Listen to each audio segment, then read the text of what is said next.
Empezamos con la unidad 2, programación funcional, y vamos a ver más a detalle qué es la programación funcional y donde se basa el concepto de función, que no es más que una evolución de los predicados. Bueno, y tiene un corte matemático porque al final lo que hacemos es que tratamos de cada vez acercarnos a estas fórmulas matemáticas para poder comprobarlas de una manera más precisa. Bueno, alguna de las características de la programación funcional es que tenemos un programa escrito donde podemos ocultar totalmente su propósito a la comprensión de un ser humano, incluso no entrenado. Hoy en día estos lenguajes pertenecientes al paradigma de la programación imperativa han evolucionado de manera que ya no son tan crípticos. Entonces cada vez vamos acercándonos más a la parte de que le decimos a la computadora qué es lo que queremos hacer y en realidad no le decimos cómo lo vamos a hacer, sino qué es lo que queremos hacer. En el paradigma de la programación funcional, un programa se considera una función matemática, la cual describe una relación entre una entrada y una salida, y donde el concepto de estado o variable se elimina completamente. Bueno, es parte de lo que les mencionaba. Y tenemos que una función matemática es una regla que asocia cada x de un conjunto x de valores por un único y otro conjunto y de valores representa por f de x dado y o por y de y igual a f de x. Si ignoramos cómo un programa computa los datos y nos fijamos solo en qué computa o procesa, podemos ver el mismo como una función matemática que dada una entrada devuelve una salida. Se representa un programa como input y luego dado que o una salida o output es igual a programa input. De aquí la implementación de un lenguaje que permita crear programas con el enfoque de una función matemática. Debe ser basado en el recurso de función de los lenguajes de programación. Bueno, vamos a ver esta parte. Entre la concepción de una función matemática y la de la función de los lenguajes de programación tradicionales existen diferencias. Los lenguajes de programación hay distinción entre la definición de la función, descripción de lo que va a ser la función mediante los parámetros formales y la aplicación de las mismas llamadas con los parámetros actuales. Las variables refieren a una zona de memoria donde se almacena un valor. Las matemáticas. La distinción no es clara, a menudo el término variable independiente se usa tanto para el parámetro formal como el actual. Bueno, viendo un ejemplo, si tenemos la expresión sea tal que f de x es igual a 2, no se distingue con claridad si se refiere a la definición de la función constante de valor 2 o al punto x específico en el que una función f ya definida toma el valor de 2. Las variables siempre se refieren a un valor y no a una localización de memoria. No hay concepto de localización de memoria y por tanto la expresión x es igual a x más 1 no tiene sentido. La programación funcional debe por esto eliminar el concepto de variable, excepto como nombre de un valor. Por lo anterior se concibió que en la programación funcional la asignación no fuera permitida como instrucción. Bueno, en programación funcional pura no existen variables, solo existen constantes, parámetros y valores. En la práctica, la mayoría de los lenguajes de programación funcionales no son puros, pues retienen algunas nociones de variables y asignaciones. Como no hay variables ni asignaciones, tampoco existen los ciclos al estilo de los lenguajes tradicionales, ya que los mismos trabajan con una variable de control que se va reasignando, el típico for, ¿verdad? Decrementando e incrementando. Esto se logra en un lenguaje funcional mediante la recursión. Si lo programamos funcionalmente en un lenguaje procedural como ADA, quedaría como sigue. Bueno, ahí tenemos un procedimiento para sacar el mínimo común divisor y tenemos dos valores que es la U y la B, que son parámetros enteros, y nos va a regresar ese procedimiento un entero. Y nos va a regresar que si se puede, que si B es igual a cero, entonces regresamos si no, regresamos el mínimo común divisor y la misma llamada de manera recursiva. Consecuencias de ausencia de variables de asignación. El valor de cualquier función depende solamente de los valores de sus parámetros y no de llamados previos a otras o a la misma función, así como que el valor de cualquier función no depende del orden de evaluación de sus parámetros, lo cual se conoce por el nombre de transparencia referencial. Lo que facilita el empleo de la programación funcional se utiliza en aplicaciones concurrentes. El hecho de que en los lenguajes funcionales no existan o no existen las variables y existe la transparencia referencial hace la semántica de los programas funcionales particularmente conveniente. No existe el estado ya que no existe concepto de localización de memoria. No, por el momento no. Ok. El ambiente de ejecución asocia valores con nombres, no con localizaciones de memoria. Una vez que un nombre entra en el ambiente, su valor no cambia. Es por esto que se habla en este caso de semántica de valores, para distinguir este tipo de semántica de la usual, semántica de almacenamiento o semántica de apuntadores. En la programación funcional debemos estar listos para manipular funciones sin restricciones arbitrarias. En particular, las funciones deben de ser vistas como valores en sí ellas, las cuales pueden ser ejecutadas por otras funciones y las cuales pueden ser también parámetros de otras funciones. Esto se expresa diciendo que estas funciones son valores de primera clase. Características generales de la programación funcional. Número 1. Ausencia de efectos colaterales. Se dice que una función f, x, y, z tiene un efecto colateral si los valores de x, y o z cambian en el entorno de llamada durante la aplicación de la función a sus argumentos, o si de alguna otra acción ocurre mientras se evalúa f. El valor de una expresión solo depende de los valores de sus subexpresiones si las tiene. Una función definida con todos los parámetros por valor y donde no se hacen asignaciones de las variables globales. No tiene efectos colaterales. La mayoría de las implementaciones de Lisp incorporan algunos efectos colaterales y tipos de datos integrados. Estos han sido incluidos para hacer más sencillo un código fácilmente legible y las implementaciones eficientes. Resumiendo algunas características, los programas escritos en un lenguaje funcional están constituidos únicamente por definiciones de funciones puramente matemáticas. Verifican transparencia referencial, el significado de una expresión depende únicamente del significado de sus expresiones y no hay efectos colaterales, no hay variables y no construcciones estructuradas como la secuencia o iteración de las funciones recursivas. Bueno, también tenemos lo que es la semántica limpia. Algunas de las características que hacen de un lenguaje sea útil y confiable son en las cuales el lenguaje significa lo que dice, no es ambiguo, y los resultados de un programa pueden verificarse. En un lenguaje funcional, f de 3 siempre volverá al mismo resultado, mientras que en un lenguaje imperativo como Pascal, este puede no ser el caso. El manejo de almacenamiento de los datos es implícito. Ciertas operaciones asignan almacenamiento en el momento necesario y cuando se vuelve inaccesible o no referenciado se libera automáticamente, con uso de recolección de basura, código de programas más simple y corto. Las funciones son valores de primera clase. Eso significa que las funciones tienen la misma jerarquía que cualquier otro valor. Una función puede ser el valor de una expresión, puede pasarse como argumento y puede colocarse en una estructura de datos. Esto es muy importante porque nosotros podemos llamar a funciones y pasar a una función como parámetro otra función y podemos regresar con la parte de recursividad una función como un valor. Entonces esto es muy importante, la parte de valores de primera clase.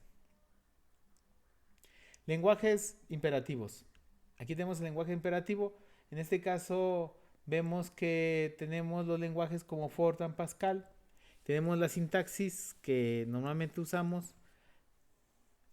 Algunos comandos utiliza estado actual para calcular un nuevo conjunto almacenado de posiciones en el estado de la máquina.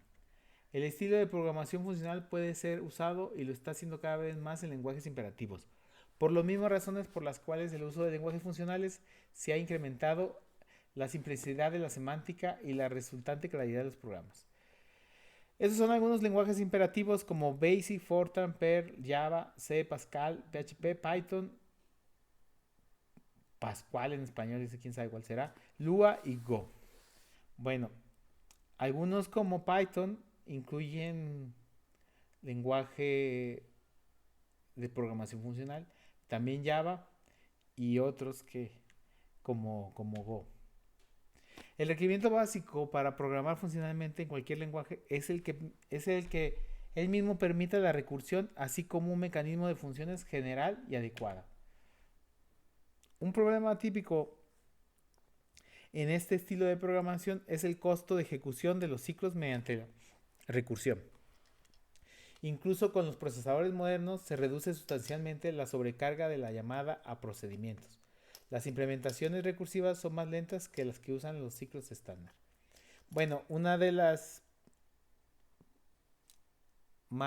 formas y de las maneras de las que la programación funcional no se había llevado a cabo y no se podía realizar es porque una de las bases que tiene la recursividad, ya le habíamos platicado en otra clase que la recursividad tiene mucho tiempo que existe, pero solo se utiliza para ciertos ámbitos y se reducía por el gran consumo de memoria y de procesamiento que tenía, y más de memoria.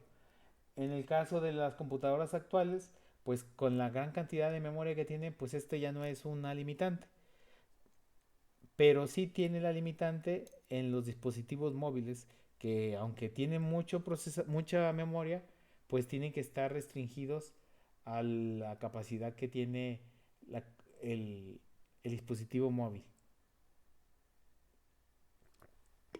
Y por eso se está poniendo cada vez más de moda el uso de la recursividad para diversas aplicaciones. También teniendo en cuenta que la recursividad, si no se controla de una manera correcta, nos puede llegar en lugar de ser un beneficio, pues un daño, nos puede hacer llegar a ser un daño porque nos puede dejar colgado ahí una aplicación.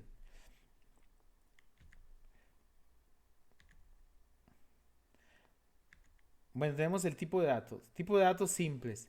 Y luego tenemos algunas funciones, en este caso booleanas, pueden ser bool, puede ser falso true. Y luego ponemos no booleanas y tenemos algunos operadores.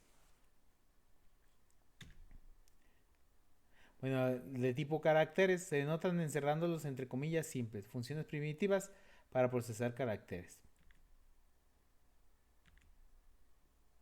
Cadenas. Cadenas de tipo string, como char, se representan usando comillas dobles, se pueden hacer comparaciones siguiendo el orden lexicográfico. Para visualizar cadenas ponemos put, string y all. Tipos numéricos, int, float. Tenemos pues los que hemos manejado y tenemos estos tipos numéricos en el caso de Haskell, que es esta presentación basada en Haskell, tenemos enteros, dobles, complejos y radios. Como pueden ver, pues no es muy diferente a lo que hemos manejado, porque muchas cosas de las que manejamos utilizan ya lo que es la programación funcional, pero para nosotros no es es de manera transparente y no nos aclaran o no nos dicen cuando nos lo enseñan que esa parte que estamos viendo es de tipo funcional. Bueno, tenemos algunos ejemplos de las funciones. Una función es un grupo de instrucciones con un objetivo en particular y que se ejecuta al ser llamada desde otra función o procedimiento. Una función puede llamarse múltiples veces e incluso llamarse a sí misma función recurrente. Componente, los parámetros, que son los valores que reciben la función como entrada, el código de la función, que son las operaciones que hace la función, y el resultado o valor de retorno, que es el valor final que entrega la función. Bueno, si lo viéramos así con una descripción gráfica, pues aquí podríamos ver un ejemplo de una representación gráfica de una función. Funciones de orden superior. La función es de orden superior si toma una función como argumento o devuelve una función como resultado, lo que les mencionaba hace rato. Bueno, ahí se alcanza a ver más o menos. Y tenemos estas funciones. Intervalos. Un intervalo es un espacio métrico comprendido entre dos valores. Los intervalos pueden referirse al intervalo de una variable o al intervalo de un arreglo. El intervalo de una variable está definida como la diferencia entre el valor más alto y el valor más bajo que esa variable puede guardar. En el caso de una variable entera, la definición está restringida a números enteros y el intervalo cubrirá todos los números dentro de su intervalo, incluyendo el máximo y el mínimo. El intervalo de un array son los límites superior e inferior del mismo. Operadores. Bueno, es un símbolo que indica que debe ser llevada a cabo una operación especificada sobre un cierto número de operandos. Tenemos los operadores principales. En este caso, si se fijan, son operadores para incrementar postfijo, decrementar postfijo, y muchos los utilizamos y son propios de todos los lenguajes estos que de alto nivel que habíamos mencionado. Entonces no hay ningún problema si utilizamos esos operadores indiscriminadamente en cualquier lenguaje de programación que los soporte. Ahora sí que los operadores como el de multiplicación, pues ya sabemos que en todos va a multiplicar, es un por, división en todos lados es lo mismo, y el residuo, pues yo creo que en todos lados es el mismo. Tendríamos que ver la sintaxis del lenguaje que estemos utilizando para ver si son iguales, pero al final todos funcionan de la misma forma. Operadores aditivos, pues también ya los hemos utilizado. Operadores relacionales y de tipo, pues también ya los hemos el mayor que, el menor que, y también los hemos utilizado. Operadores de desplazamiento es desplazamiento de izquierda, hablando de desplazamiento de bits, y para hacer los corrimientos de izquierda y a derecha. Operadores de igualdad, cuando hacemos una igualdad y queremos sacar una comparación, ya sea igual o no igual. Y los lógicos, condicionales y los nulos. Si se fijan, todos son los mismos que hemos utilizado en cualquier lenguaje de programación. En este caso ustedes utilizan Python, pues son los mismos o son muy parecidos. Operadores de asignación. Una pregunta. El operador.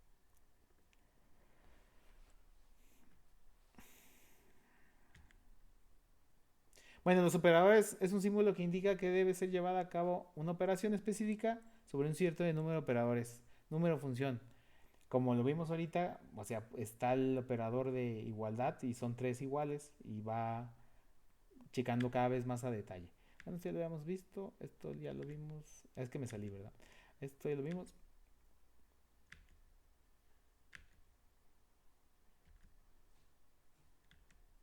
Por ejemplo, este que está aquí atrás, este se utiliza mucho.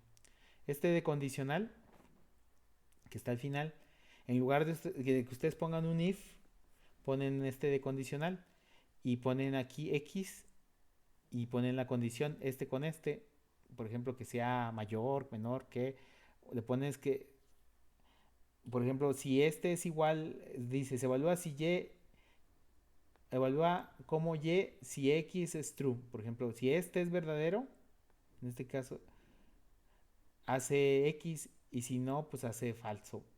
O pone el valor. O sea que en lugar de poner un if así muy grande, pones este operador y cada vez va reduciendo más el código.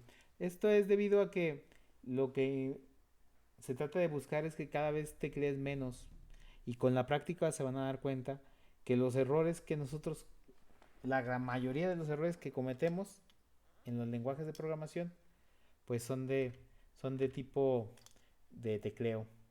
Y cuando ustedes van dominando el lenguaje de programación, pues van a decir, en lugar de poner un if y sus paréntesis y su else if y todo lo que tiene, pues mejor pongo un condicional, porque se adapta a lo que quiero hacer. A veces será más fácil poner un if, a veces será más fácil poner un condicional, y cada vez van tecleando menos y menos y menos y menos. Pero es por eso que se van reduciendo más las instrucciones. Oh. Bueno, árboles. Un árbol es ordenado si el valor de cada nodo es mayor que los de su árbol izquierdo y mayor que los de su árbol derecho. Si se fijan, todas estas materias, bueno, ya estamos en séptimo semestre, ya vemos muchas cosas que tienen que ver con su carrera, que han visto, por ejemplo, los árboles, eh, los recorridos sin orden y posorden y todos esos recorridos que hacíamos, pues ahora los vamos viendo cómo se utilizan. En este caso, si tenemos un árbol y lo podemos ver que si está ordenado, si el valor de su cada nodo es mayor que los de su árbol izquierdo y mayor que los de su árbol derecho, pues ese sería un recorrido en orden. Entonces, podemos poner nosotros una forma muy rápida de ordenar los datos utilizando los árboles. Y podemos decir que son árboles binarios con valores nada más de dos hojas, de 0 y 1. Y podríamos representar ahora sí que todo su, todo su, todos sus ramos con este tipo de declaraciones. Bueno, el tipo de datos. Estamos hablando del lenguaje Haskell, que es un lenguaje funcional. Nosotros vamos a utilizar Python, pero se utilizan muchas cosas en los lenguajes funcionales. Y el lenguaje funcionales, en particular Haskell, tienen un rico conjunto de datos atómicos predefinidos, tales como los numéricos, enteros, integer, de precisión, de mayor precisión como el float, doble y los mismos. Si se fijan, muy parecido a todos los lenguajes de programación, no es nada raro. El sistema de tipos de Haskell es uno de los más sofisticados que existen. Es un tipo polimórfico que permite a la vez que permite una gran flexibilidad de programación, pero a la vez mantiene la correctitud de los programas. Haskell utiliza un sistema de inferencias de tipos, es decir, sabe el tipo resultante de una expresión, por lo que las anotaciones de tipo en un programa son opcionales. Bueno, dentro de Haskell la parte más interesante es la relación con los tipos, son las constructores, las tuplas, las listas, y una tupla es un dato compuesto donde el tipo de cada componente puede ser distinto. Una de las utilidades de este tipo de datos es cuando una función tiene que devolver más de un valor. Ok. En este caso regresaría como algo parecido a un vector, a una lista, perdón. Las listas son colecciones de cero o más elementos de un mismo tipo, a diferencia de las tuplas que pueden tenerlos de diferentes. Los operadores utilizados en él son corchetes y paréntesis. El primero representa una lista vacía y el segundo, denominado cons o constructor, permite añadir un elemento al principio de una lista, construyendo la lista en función de agregar elementos a la misma, por ejemplo. Bueno, ya son, le llaman azúcar sintáctica, ya son nada más con una sola instrucción añades valores, ¿verdad? En este caso, con este valor estás añadiendo todos estos datos a esta lista. Su asociatividad es hacia la derecha. Un tipo particular de la lista son cadenas de caracteres. El constructor utilizado para declarar el tipo de correspondiente a las distintas funciones es el símbolo punto. Funciones. Funciones de orden superior. Ya hemos dicho que las funciones de orden superior regresaban una función. Los lenguajes funcionales modernos utilizan una poderosa herramienta de programación, las funciones de orden superior. Haskell en particular considera que las funciones pueden aparecer en cualquier lugar donde aparezca un dato de otro tipo, por ejemplo, permitiendo que sean almacenados en estructuras de datos que sean pasadas como argumentos de funciones y que sean devueltas como resultados. Imagínense ustedes que tuvieran un árbol de puras funciones. Entonces, esto le da un poder, pues ahora sí que la imaginación es el límite, porque pueden ustedes abstraer la funcionalidad y la pueden modificar y mover como ustedes se les antoje. Entonces, esta es una de las cosas muy importantes que tienen los lenguajes de programación de lógica funcional, las funciones de orden superior. Las funciones de Haskell se definen como dos partes. La primera identifica el nombre, el dominio y el intervalo de la función. Y la segunda describe el significado de la función. Ok. Y por ejemplo, consideremos la siguiente función: dos veces entero de entero y todo ese show. Entonces el valor, las siguientes funciones obtenemos 2 veces 2 10. Ok, bueno, ya lo veremos más a detalle ya cuando nos toque verlo en Python. Aquí lo que me interesa nada más es que conozcan cómo está explicado y a qué se refiere. Nosotros estamos utilizando esta presentación porque habla de programación lógica funcional, aunque es de Haskell, pues se aplica a muchas cosas y los conceptos a lo que vamos a ver nosotros. Cuando hablamos de una función polimórfica, es cuando hablamos que puede regresar argumentos de varios tipos, porque al final no es de un solo tipo lo que lo regresamos. Y esto es de las funciones polimórficas y datos polimórficos. Esto viene de la programación orientada a objetos, como les decía, sus materias de estructura de datos y programación básica. Bueno, y funciones de recursividad. Yo creo que esto sí lo han visto mucho y hacen referencia a una llamada a sí misma. En este caso, recuerden que las funciones recursivas deben de tener dos valores, dos partes, que es la declaración y el cuerpo, pero dentro del cuerpo deben de tener la parte que va a controlar la recursividad. Casi es como una regla de dedo que antes de que empieces a escribir la función recursiva, pongas cómo lo vas a detener. Porque como se llama a sí misma, si no pones un alto o una forma de detenerlo, se te va a ciclar. Y en lugar de ser un beneficio, pues vas a tener ahí trabada tu máquina. Bueno, y pues sería de mi parte todo con respecto a lo de de programación lógica funcional.